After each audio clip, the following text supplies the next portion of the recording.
নির্বাচন বানচাল করা সহ দেশের বিরুদ্ধে চলা সকল ষড়যন্ত্র রাজপথে মোকাবেলা করার হুঁশিয়ারি দিয়েছেন জাতীয়তাবাদী ছাত্র দলের নেতারা।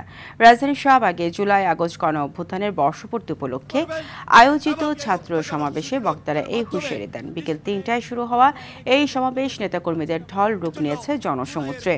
মৎস্য ভবন থেকে সায়েন্স ল্যাব, শাহবাগ থেকে টিএসসি পর্যন্ত বিস্তৃত ছাত্র দলের এই বিশাল সমাবেশে যোগ দিয়েছেন বিএনপির মহাসচিব মির্জা ফখরুল ইসলাম আলমগীর সহ কেন্দ্রীয় নেতারা। প্রধান অতিথি হিসেবে বক্তব্য রাখবেন বিএনপির ভারপ্রাপ্ত চেয়ারম্যান তারেক রহমান। বাংলাদেশ জাতীয়তাবাদী দল বিএনপির মঞ্চে আমাদের মাঝে উপস্থিত রয়েছেন।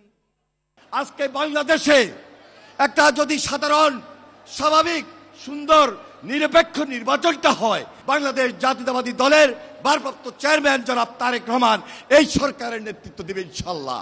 শুধু সংস্কারই নয়, এই যে সংস্কার চলমান প্রক্রিয়া, তার এই সাথে সাথে এই দেশে একটা জনগণের সরকার, একটা নির্বাচিত সরকার খুব বেশি জরুরি হয়ে পড়েছে। এই কুখ্যাত খুনিকে পৃথিবীর কোন দেশ আশ্রয় দিতে চায় নাই। এই খুনিকে আশ্রয় দিয়েছে পাশের দেশ, যারা নাকি নিজেদের আমাদের বন্ধু বলে দাবি করে।